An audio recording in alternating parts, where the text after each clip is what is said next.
ओम नमो भगवते वासुदेवाय। श्रीमद् भागवत महापुराण नवम स्कंद 10वां अध्याय। श्री राम कथा का वर्णन। श्री सुखदेव जी बोले, हे राजन, राजा षड्वांग ने दीर्घबाहु नाम का पुत्र उत्पन्न हुआ। फिर उससे यशस्वी रघु से अज से महाराज दशरथ की उत्पत्ति हुई।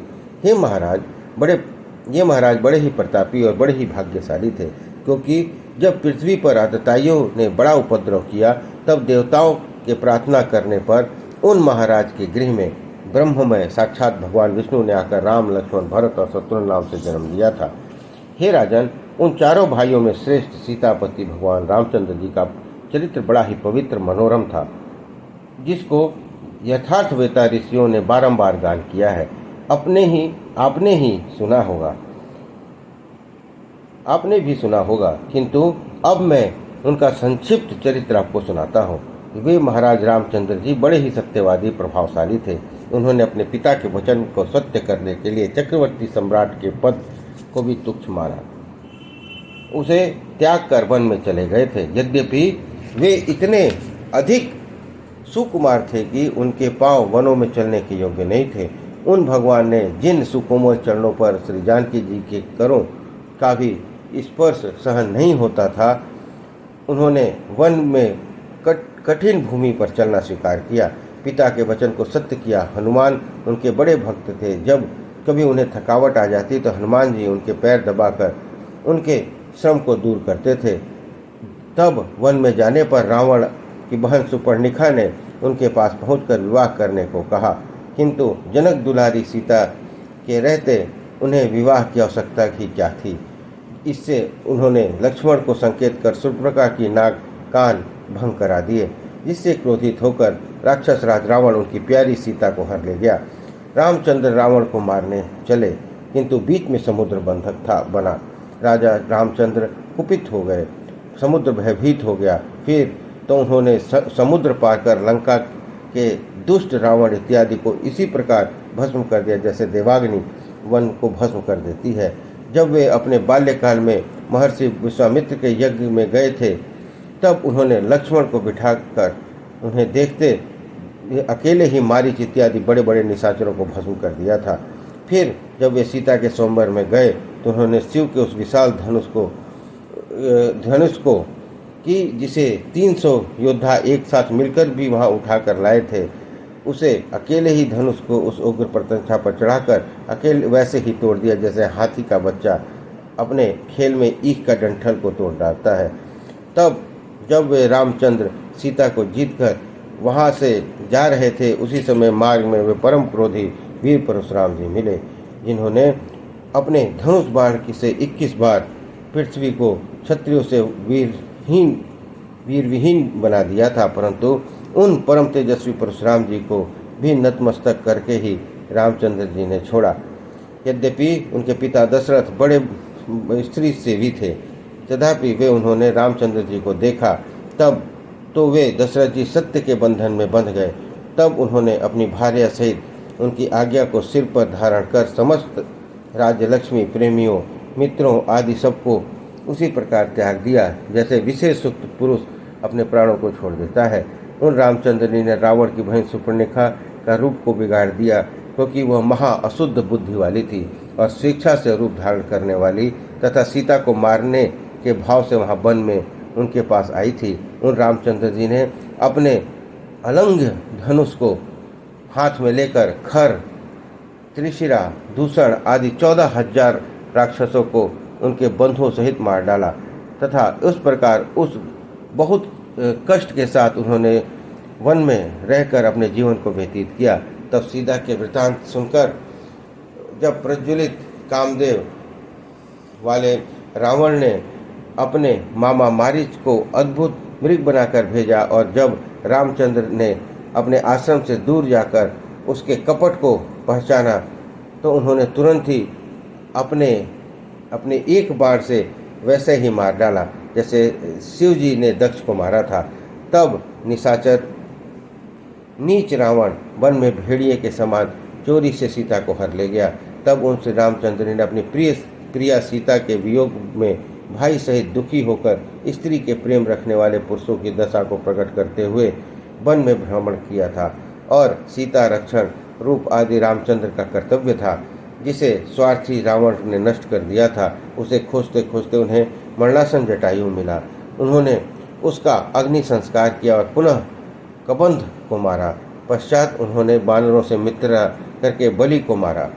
जिन मनुज रूप रामचंद्र के चरण की पूजा ब्रह्मा और शिव आदि भी करते हैं, जो साक्षात भगवान ही होकर पृथ्वी का भार उतारने के लिए अवतार ग्रहण किए हुए थे, उन्होंने जब वानरों द्वारा सीता का पता लगा लिया तो बड़े बड़े वानरों की सेना के साथ लेकर समुद्र तट पर गए।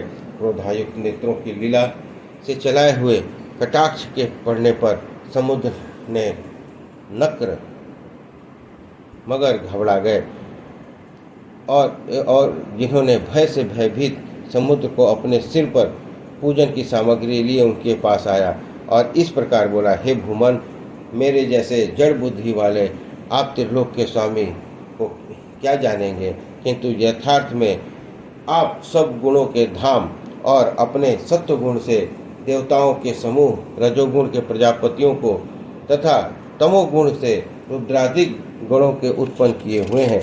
तो प्रभु, ऐसे आपको मैं समझ गया।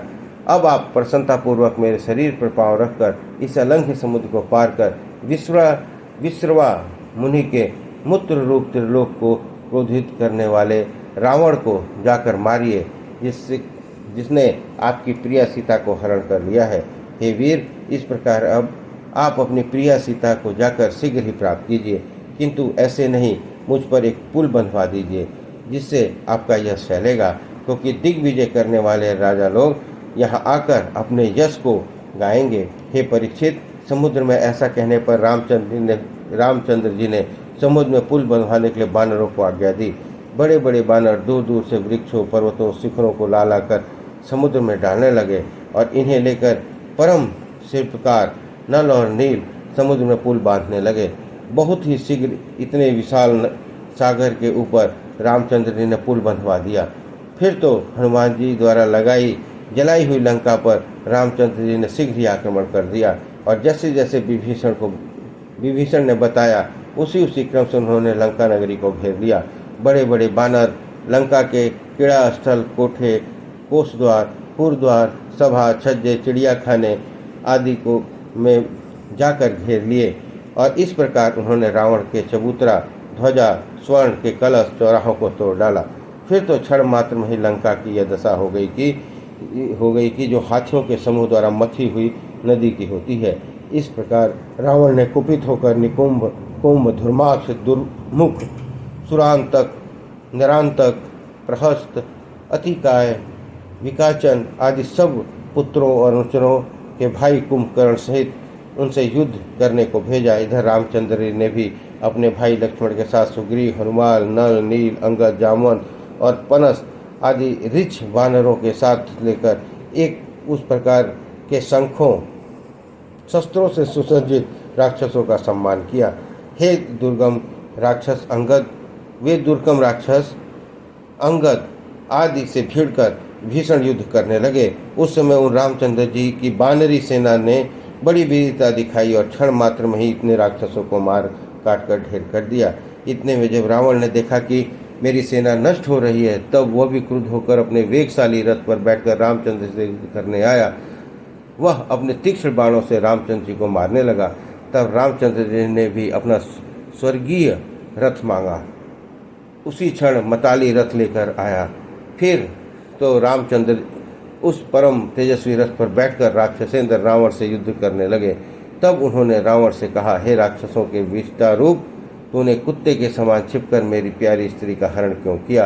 अरे दुष्ट, अब मैं काल के समान आकर तुझे उस पाप का फल अवश्य ही दूंगा। हे निर्लज, क्या तुझे ऐसा करने में लज्जा नहीं हुई? इस प्रकार से परम क्रुद्ध होकर रामचंद्र जी ने बारंबार रावण को धिक्कारते हुए उस पर अपने पैने पैने बाण मारने लगे। इससे वज्रवत प्रहार से उसका हृदय छिद गया और वह अपने समस्त शरीर और मुख से रुधिर वामन करता हुआ रथ से मूर्छित हो जमीन पर गिर पड़ा। उसके कुटुंबी हाय हाय करने लगे। फिर तो उसी क्षण मंदोदरी सहित हजारों राक्षसियां विलाप करती हुई लंका से निकलकर युद्ध भूमि में आई और दीन होकर लक्ष्मण के बाणों से मारे हुए अपने पतियों के से चिपटकर बड़े उच्च स्वर में रोने लगी और उन्होंने हाथियों से अपने शरीर को काटने लगी, अपने हाथों से अपने शरीर को काटने लगी। वे विलाप करती हुई कह रही थी कि हे लंकों को रुलाने वाले नाथ रावण, अब तो तुम लंका में नहीं हो और शत्रु से उसे पीड़ित कर रहे हैं। अब यह किसके शरण में जाएं? हे महाभाग, आप काम के वश में होने के कारण सीता के तेज और सामर्थ्य को नहीं जान सकते थे, इसी से आपकी यह दशा हुई थी। हे कुलश्रेष्ठ, आपने लंका सहित हम लोगों को विधवा कर दिया। अब आपके शरीर को गिद्ध नोच रहे हैं और आपकी आत्मा नरकगामी हो रहा है। हे परीक्षित, इसके पश्चात रामचंद्र जी की आज्ञा अनुसार विभीषण ने शास्त्र कथित पितृमेध विधान से अनुकूल और कुटुंबियों को यथोचित संस्कार किया। तदंतर रामचंद्र जी ने अशोक वन के आश्रम में शीशम के फूल में स्थित उन सीता जी को देखा कि वह अपने वियोग रोग से बहुत ही दुर्लभ हो गई थी।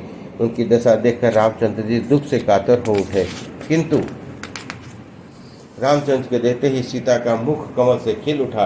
रामचंद्र जी ने विभीषण को लंका में राक्षसों का राजा बनाया, उन्हें कल्प भर की आयु देकर वहाँ राज्य करने को कहा। फिर सीता जी को विमान पर चढ़ाकर आप भी भाई लक्ष्मण, सुग्रीव, हनुमान जी के सहित उस पर बैठकर 14 वर्ष वनवास के व्रत को पूरा कर अयोध्या को आए। मार्ग में आकाशवासी लोकपालों ने उन पर फूलों की वर्षा की। ब्रह्मा आदि हर्षपूर्वक उनके चरित्र का गान कर रहे थे। वहां आने पर जब उन्हें ज्ञात हुआ कि मेरी अनुपस्थिति में भाई भरत अब तक केवल गोमूत्र में पकाए हुए व्ययों को भोजन किया है और मेरे ही समान चीर वत्कल धारण किया कर जटा बढ़ाए हुए पृथ्वी पर शयन किया है, तब उन्हें बड़ा क्लेश हुआ। जब उनके आगमन का समाचार भरत को मालूम हुआ तो उनकी दी हुई पालिका को सिर पर रखकर मंत्रियों, पुरोहितों और पूर्ववासियों के सहित भाई का स्वागत करने आए। जब भरत जी अपने आश्रम नंदीग्राम से चले तो उनके साथ बाजे बज रहे थे। वेद ज्ञाता ब्राह्मणों के पाठ से वेद ध्वनि हो रही थी। सुवर्ण के रंग से किन्नरों वाली पताकाएं फहरा रही थीं और विचित्र ध्वजाओं से युक्त सुवर्ण के समान सोने का रथ पर सुवर्ण के ही कवच धारण किए हुए अनेक योद्धा शोभायमान हो रहे थे। कितने ही गणिकाओं की पंक्ति और सेवक और अनुचर चले आ रहे थे। इस प्रकार रामचंद्र को राज्य देने योग्य आवश्यक सामग्रियों को साथ लिए भरत शीघ्र ही रामचंद्र के पास पहुंच गए। उनके हृदय यौन नेत्र आर्द्र हो गए रहे थे, आंखों में आंसू बह रहे थे। इतने ही में वे हाथ जोड़े हुए आकर रामचंद्र जी के आगे उनकी खड़ाऊ रख पैरों पर गिर पड़े। तब सीता और लक्ष्मण के सहित रामचंद्र ने भरत को उठाकर छाती से लगा लिया और बहुत देर तक लगाए रखकर उन्हें अपने नेत्रों के जल से नहला दिया। फिर लक्ष्मण और सीता के सहित रामचंद्र जी ने ब्राह्मणों को नमस्कार योग्य कुल वृद्धों को प्रणाम किया तथा प्रजागणों को भी रामचंद्र जी ने प्रणाम किया। फिर तो उत्तर के कौशलवासी बहुत दिन के पश्चात अपने स्वामी को आए देखकर उन पर फूलों की वर्षा करने लगे। आनंद में मग्न होकर वे सब अपने दुपट्टे आदि हिलाने लगे। तदंतर सब राजकीय सामानों से युक्त होकर रामचंद्र जी वैसे ही शोभित हुए कि जैसे शुक्र और गुरु आदि ग्रहों से सहित उदय होकर चंद्रमा शोभित होता है। रामचंद्र जी नगर घूमकर राज मंदिर में पहुंचे। अयोध्यापुरी उत्सवमय हो गई, सबके हर्ष का अंत न रहा। पश्चात उन रामचंद्र ने राज मंदिर में प्रवेश करके कई सुमित्रा आदि को तथा अपनी माता कौशल्या को और गुरु वशिष्ठ आदि को तथा मित्रों एवं छोटे भाइयों को सम्मानित किया और उन सब लोगों को श्री रामचंद्र जी का सत्कार किया। तब सीता जी और लक्ष्मण जी भी उनके यथा योग्य मिलकर राजभवन में गए। वहां अपने पुत्रों और प्रिय वधू सीता को पाकर सब माताएं वैसे ही हाहास कर उठ पड़ी कि जैसे प्राणों को पाकर शरीर उठ जाते हैं। सबने अपने अपने पुत्रों को अपनी गोदी में बिठाकर आनंद के आंसू बहाए और उनका शोक जाता रहा। तब वशिष्ठ जी ने नपित नाई को आज्ञा देकर रामचंद्र जी की जटाओं को दूर कराया और चारों सिंधु, गंगा, यमुना इत्यादि के जल से इंद्र के तुल्य रामचंद्र जी का अभिषेक किया। इस प्रकार रामचंद्र जी के शरीर का स्नान कर उत्तम वस्त्रमाला और आभूषणों को धारण कर भाई लक्ष्मण और सीता सहित परम शोभा को प्राप्त हुए। भाई भरत के पैरों में पड़कर उन्हें प्रसन्न किया। फिर भाई भरत ने पैरों में पड़कर उन्हें प्रसन्न किया और राज सिंहासन पर जा बैठे।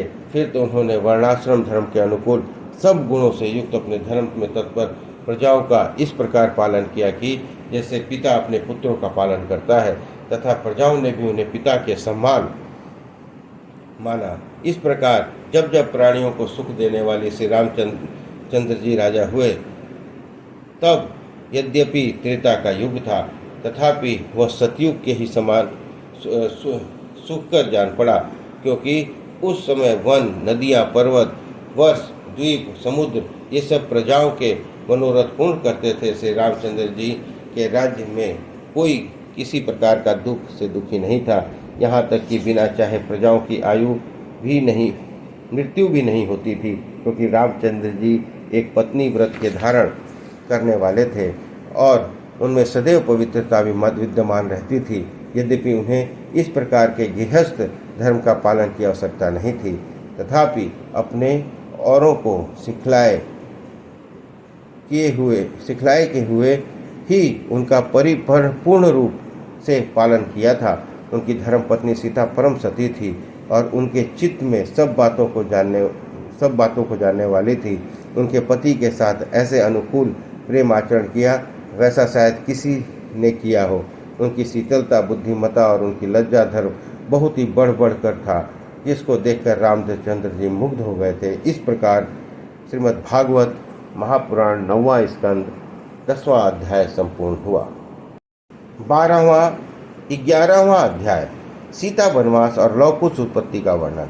श्री सुखदेव जी बोले, हे परीक्षित, इस प्रकार जब रामचंद्र राज्यसीन हुए तो उन्होंने यज्ञ और दान की धूम मचा दी।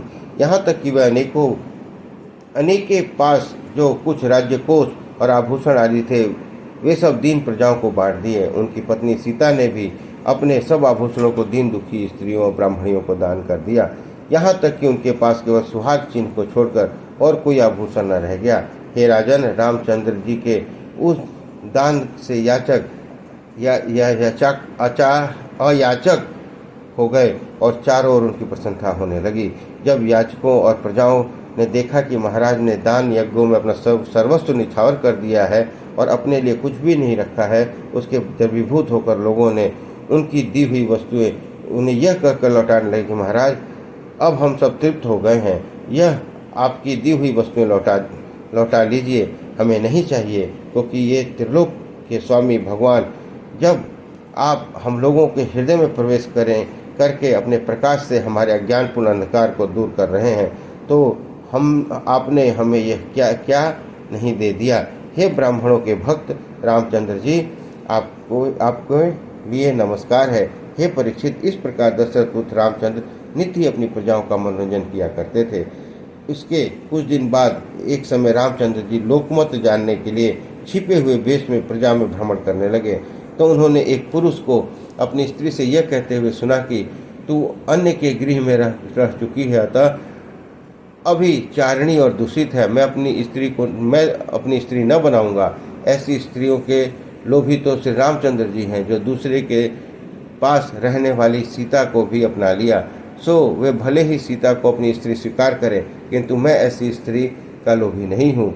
मैं तुझे अब स्वीकार नहीं कर सकता। संसार तो महा अज्ञान में पड़ा है, जिनके मुंह उतनी बातें होती हैं। यदि कोई सबको प्रसन्न करना चाहे तो असंभव है। इस प्रकार से उसकी कही हुई बातों को सुनकर श्री राम जी डर गए और लोकापवाद के कारण उन्होंने घर जाकर सीता को त्याग दिया, जिससे वे सीता जी वाल्मीकि जी के आश्रम में चली गई। उस समय वे गर्भिणी थीं। समय आने पर उन्होंने 2 पुत्र उत्पन्न किए। इनमें एक का नाम कुश और एक का नाम लव था। वाल्मीकि ने कहा, उनका उचित संस्कार किया। इधर लक्ष्मण जी ने भी अंगद और चित्रकेतु नाम के 2 पुत्र उत्पन्न हुए। भरत ने तक्ष और पुष्कल हुए। शत्रुघ्न के सुबाहु और सुतसेन हुए। पश्चात भरत ने दिग्विजय करने के लिए उस समय करोड़ों गंधर्वों को मारा और उनके समस्त धन को लाकर महाराज श्री रामचंद्र जी को अर्पण कर दिया। शत्रुघ्न ने मधु दैत्य के पुत्र लवण नामक राक्षस को मारा और उसे मधुवन में जाकर मथुरा नामक पुरी बसाई। इधर सीता अपने दोनों पुत्रों को वाल्मीकि जी को सौंप श्री रामचंद्र जी के चरणों का ध्यान करते हुए पाताल में प्रवेश कर गई। उस समाचार सुनकर रामचंद्र जी को बड़ा कष्ट हुआ। उस शोक से उन्होंने बहुत रोना चाहा, किंतु सीता जी के गुणों का स्मरण कर वे ज्ञानी होने पर भी उसे सहन न कर सके। स्त्री पुरुष का साथ ही ऐसा होता है, उससे सदैव भय बना रहता है। यह बात जब बड़े बड़े स्वार्थी के लिए भी सत्य है, तो गृहासक्त गंवारों के लिए तो कहना ही क्या है। उसके पश्चात स्त्री सांग के त्यागे हुए श्री रामचंद्र ने 13,000 वर्षों तक अखंडित अग्निहोत्र किया। फिर अपने भक्तों के हृदय में अपनी कोमल वाणी स्थापित कर निर्धाम को सुधारे। हे राजन, श्री रामचंद्र जी को समुद्र में पुल बांधना, रावण का वध करना इत्यादि उनके महान कर्मों को ऋषियों ने बारंबार बड़े आश्चर्य भाव से गान किया है। उनका प्रभाव अकथनीय, अतुलनीय और असमान है। तब आश्चर्य कैसा, उन्हें एक रावण का वध ही किया, करोड़ों रावणों की वध की शक्ति है।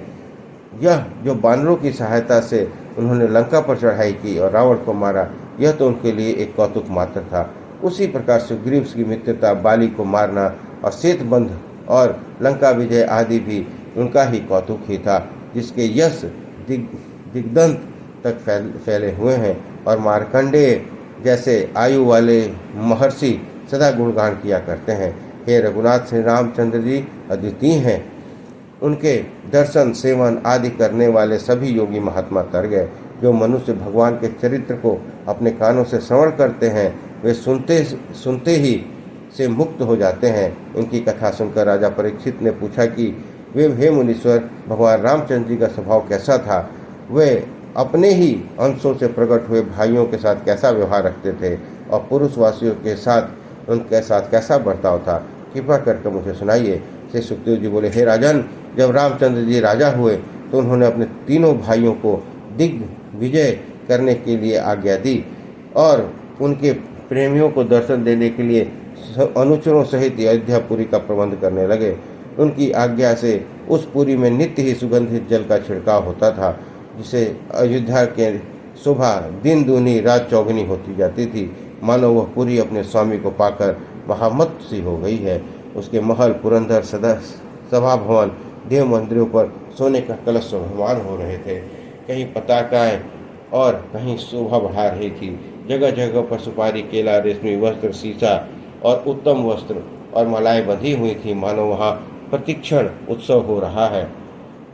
नगरवासी नित्य ही हाथ में भेंट लेकर श्री रामचंद्र जी से मिलते और आशीर्वाद देकर यह कहते कि हे महाराज, पूर्व संध्या आपने द्वारा उठाई हुई इस पृथ्वी की रक्षा आप करें। इस प्रकार नगर के समान नेत्र वाले अपने स्वामी को पाकर दर्शनों की इच्छा से नित्य ही अपने अपने गृहों से निकलते और उन्हें श्री रामचंद्र जी को देखकर अपने नेत्रों को शीतल करते थे। परंतु उस प्रकार बारंबार देखने पर भी उन्हें नेत्र तृप्त नहीं होते और कोई महलों पर, कोई ऊंची खिड़कियों पर चढ़कर उन पर फूलों की वर्षा करते। एक समय श्री रामचंद्र जी अपने पुरुषाओं में श्रेष्ठ महाराज इक्ष्वाकु के बनाए हुए उस राज सदन में गए कि जिसमें वस्तुओं की अपार कोष और बहुत सा बहुमूल्य सामान भरा हुआ था। उस मंदिर की देहली पर द्वार मूंगे से बना हुआ था और वैदुर्य मणि के खंभे लगे हुए थे। उसकी दीवारें स्फटिक की सी थी और स्थान पर चमकदार मोती लगे हुए थे। उनमें एक से बढ़कर एक श्रेष्ठ सुंदर वस्त्र आभूषणों से सुसज्जित स्त्री पुरुष, जो देखभाल करने के लिए साक्षात देवता ही समान जान पड़ते थे, बैठे हुए और काम कर रहे थे। उस सुंदर राजभवन को देखकर श्री रामचंद्र जी बहुत प्रसन्न हुए। इस प्रकार 11वां अध्याय संपन्न हुआ। 12वां अध्याय श्री रामचंद्र जी के पुत्र कुश का वंश वर्णन। श्री सुखदेव जी बोले, हे राजा परीक्षित, अब कुश की वंशावली सुनो। कुश के अतिथि के निषद के नभ के पुंडरीक के क्षेमधन्वा नाम का पुत्र उत्पन्न हुआ। फिर क्षेमवंधा के देवानिक और उनके उनके परियात्र, उनके वक्ष स्थल और वक्षस्थल से ब्रजनाभ नाम का पुत्र उत्पन्न हुआ। फिर ब्रजनाभ के खड़ग, उनके वृद्धिति से हिरण्यनाभ उत्पन्न हुए। फिर उनके पुष्य के ध्रुव संधि और उनके सुदर्शन उनके अग्निवर्ण, उनके शीघ्र और शीघ्र के मरु नामक पुत्र उत्पन्न हुए। वह बड़ा ही योगी था कि जिसने अपने योग्य बल से सब सिद्धियों को प्राप्त कर लिया और जो आगे चलकर कलयुग को नष्ट करने होने पर सूर्यवंश का चलाने वाला होगा। तब मरु के प्रसूसूत्र, उसकी संधि, उसके अमरसण, उसके महस्वान और महस्वान के विश्वसाव नाम का पुत्र उत्पन्न हुआ। पश्चात विश्वसाह के प्रसेनजित, उसके तक्षक के बृहद्वल उत्पन्न हुए। हे परीक्षित, इन्हीं बृहद्वल को तुम्हारे पिता मेनु ने युद्ध में मार डाला था। ये इक्ष्वाकु वंश के बीते हुए राजा लोग हैं। अब आगे आने वाले राजाओं को सुनो। राजा बृहद्वल का पुत्र बृहद्रण होगा। इसके इरुक्रिय, उसके वत्सवृद्ध, उसके प्रतिव्योम, उसके भानु, उसके दिवाक के वाहिनीपति नाम के पुत्र उत्पन्न होगा। फिर उस वाहिनीपति के सहदेव, उसके वीर, उसके बृहदक्ष, उसके भानुमान, उसके प्रतीकाक्ष के सुप्रतीक नाम का पुत्र उत्पन्न होगा।